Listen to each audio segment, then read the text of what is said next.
Hey guys, Charles Shark Reviews here, and today we're be taking a look at the Transformers Studio Series Deluxe Class Rise of the Beast Bumblebee. So, here he is in his alt mode, and yeah, so we got some Bumblebee action going on right here. So, yeah, it's been a while since we've done a Bumblebee review. What was the last time we did a Bumblebee review? I forgot. It's been probably close to a year. I mean, considering, like, it always seems like they make a lot of Bumblebees Hasbro, but in reality they don't. I mean, more so than other characters, but it's, you think, oh yeah, they make a new Bumblebee movie, not Bumblebee movie, a new Bumblebee figure every month, but it's like, no, they definitely don't. Which is still a good thing. Not saying it's a bad thing, but it's reality. That's what you call a reality right there, folks. So yeah, but anyways, before we take a look at Bumblebee himself, let's take a look at his packaging per usual. So yeah, so right here we got Bumblebee. He's doing some kung fu thing. I don't know what he's doing here. He's showing his fist off. Also, transfers right. So he's a little tearing the packaging, unfortunately.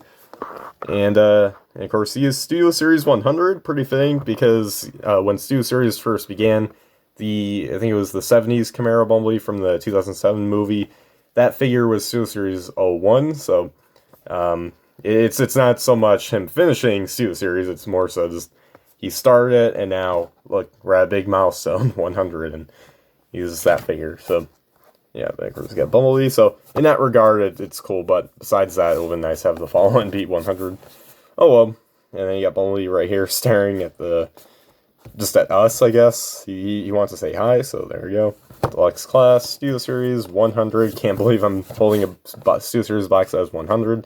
Never thought it'd be a Bumblebee, but again, here we are. And yeah, here he is looking at us again.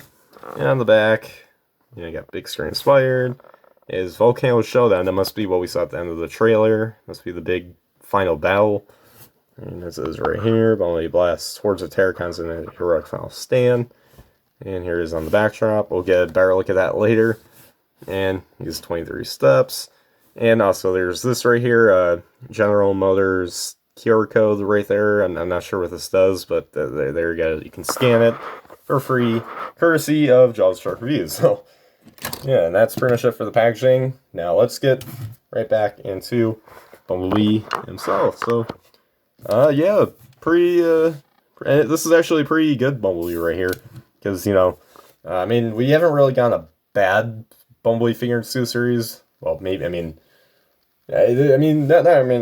not really. I mean, I don't have them all, but, I just know that there's some QC problems, like with that Studio Series 01. Like, if you see a Bolt Matrix, yeah, just go watch a video to see what I'm talking about. But we never got a really bad Bumblebee figure in Studio Series. So yeah, but this is probably one of the better ones like that I've messed with. It's pretty good quality control wise at the moment. But watch then Karma hits and then it's yeah.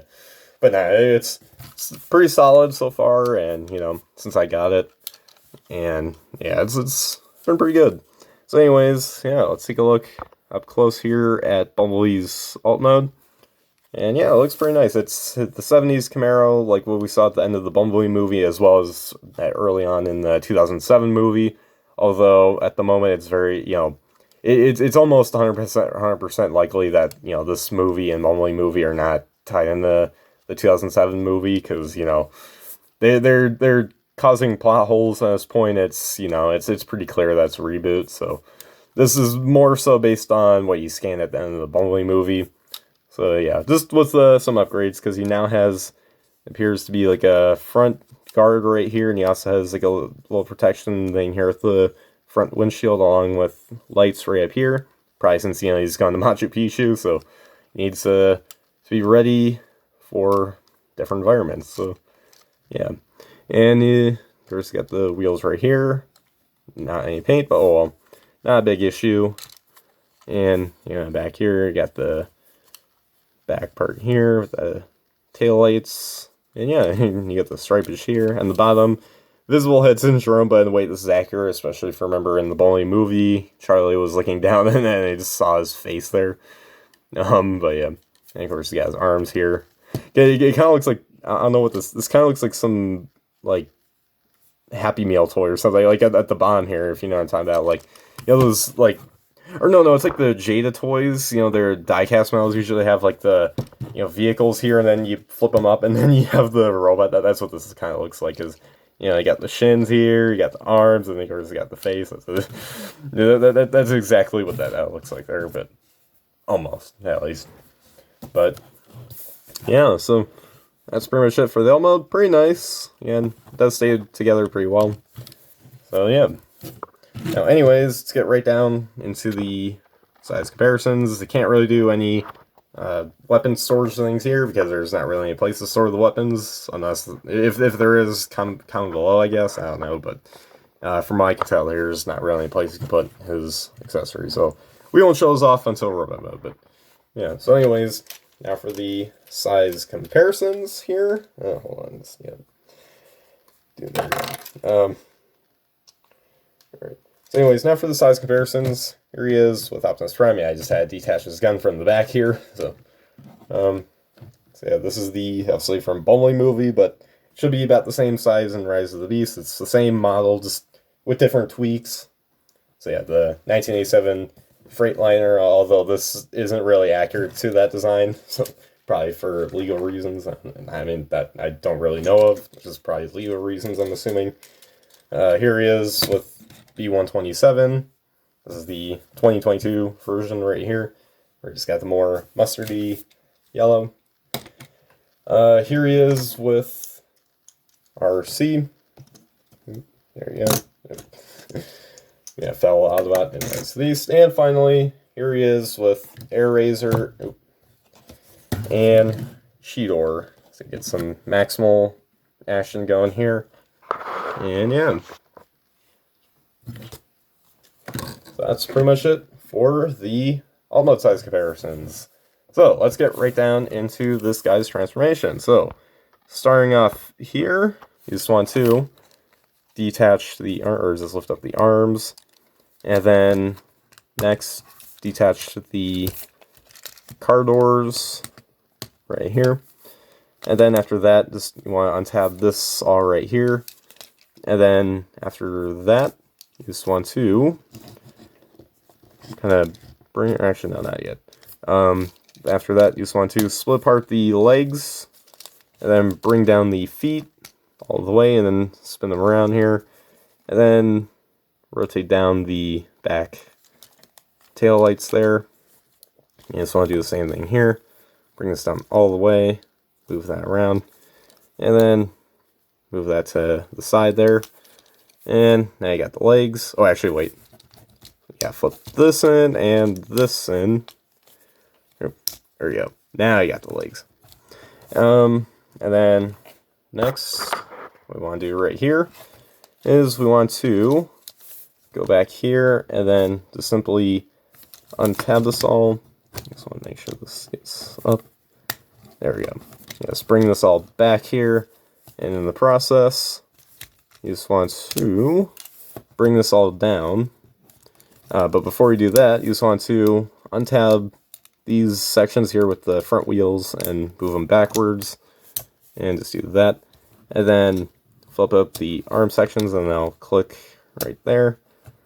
And then rotate here at the shoulder so the arms are pointing down this way. And then you just bring this down all the way, and then I'll click into place. And then after that, you just want to angle these side front headlight bits right there to where it's like that. And once you got that, also then you just want to flip in this panel piece and then flip in this panel piece. So you have to do it twice. And I'll just sit over there. And then after that, you just want to have this all straightened out here. And once you got that all done right there, there you guys have Bumblebee in his robot mode. And yeah, I gotta say, this looks pretty nice. Pretty good. So, and yeah, so there he is in all his glory. And yeah, again, another reason I'd say this is probably one of the best Bumblebees that has been done in the Studio series so far, because he looks pretty good.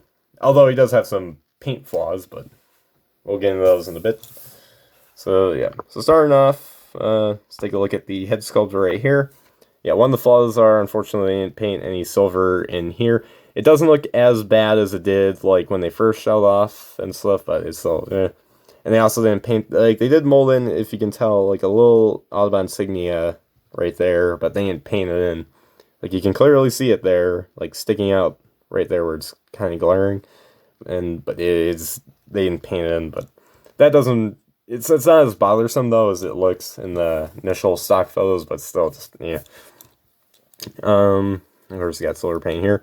Yeah, the paint in the sky doesn't look as bad as it did in those promotional photos, but still needs some work. But yeah, but nothing that customization can't do. So yeah, and of course they paint these right here, so that's good. Because I don't remember a lot of those Bumblebee movie ones having that paint in the toe areas. Like usually I think they left them yellow, so yeah, like I think with B127 they painted in, so ooh, but yeah. And of course, they paint his fingers, so hey, that's good. And they even molded it, and so he's got his 4 fingers, the 3 here, and then the 1 thumb. Of course, on the back, typical Bumblebee kibble, door wings and whatnot. He's only got a little bit of kibble, but it's not that bad. And it's kind of what we're used to. It's a movie Bumblebee figure, so what do you expect? So, yeah. Now, anyways, for the articulation of this guy, head is on a ball joint. So he can't move side to side, can look up only that far, and then down that far. Arms can move out that far. He does have a ball joint here at the shoulder, so he will get a bit more movement here. So yeah, he does have kind of like an elbow swivel, sort of. And then a bend at the elbow right here, exactly 9 degrees. He does have waist swivel. Legs can kick up this far, back that far, and then out that far. He does have thigh swivel. Knees do bend, and the feet do swivel, and there's ankle pivots here. And yeah, that's pretty much it for the articulation here on Bumblebee. And it's pretty good, pretty nice. I really do like what they did here for the feet. Where he's got the ankle pivot, and then there's like a little swivel, like right at the foot there. So that's pretty nice. So yeah, there you guys have that. But so yeah, next up we got the accessories. So starting off, he does come with his like gun right here, the same one they had in the Bumblebee movie, since this is obviously a continuation of that movie, a sequel, or an indirect sequel, or no, standalone sequel, that's what they call them. But it's still a follow-up. It doesn't follow the Bayverse, it follows the Bumblebee movie. I mean, this takes place, either way, it takes place before, when Bay's movies would take place, but it's still very likely that these aren't in the same universe as those. Hopefully that stays that way. Because if they tie those in with the Bay movies, that's just going to cause a lot of plot holes, especially, with the Hobbits going on Earth, and then in the 2007 movie, they go back to Earth. It's just, oh man, that would be bad. But yeah, but anyways, yeah, the gun here, pretty nice, man. All this is just yellow plastic, and they like dumped it in like this dark gray, and that's what they did. They only left this little area here yellow, but yeah, so you can only attach it in this way, because if you do it this way, it just won't fit in as good. So you have to attach it in his right hand, and yeah, so there's that. And he does also come with his like little knife thing that he had in the Bumblebee movie, so it's pretty clear, considering that he didn't have these in the Bayver. I mean, he had a cannon, but it didn't look like that one, so, and so I think it's very highly likely that, Rise of the Beast Bumblebee movie, all separate from Bayver, so I guess this brings some optimism. But yeah, so there's that. Unfortunately, despite having some very good details, especially in the middle, it does not have any paint whatsoever. I would say it doesn't have good paint, but it has no paint at all, like literally no paint. So even though I don't usually customize my figures, I might like make an exception for this one, mainly just for this. I might just paint the display, like get like a kind of gunmetal gray Sharpie, similar to the color of his arm, and just kind of paint this all here, because this is just, it's kind of horrendous to look at. It's bearable, but it's still kind of, yeah. that I definitely will customize at some point. Like the rest of the figure I'm fine with as is, but that I'm definitely going to customize. So yeah, I'm definitely not going to leave that as is. But yeah, so there's that. So anyways, now for the robot mode size comparisons. Here he is with the B127. Okay, yeah, so this one does have the painted things. I think I might be thinking of the 2021 version, with the brighter yellow and the bow mask. That might be the one I'm thinking of. Here he is with RC. Here he is with Optimus Prime. My placeholder Rise of the Beast Steel Series Prime until we actually get one.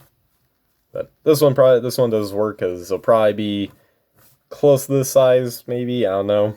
Most likely, it'll definitely be a Voyager, I know, but or maybe a Lear with extra parts. Who knows? But probably be about that size since same continuity and such. So yeah.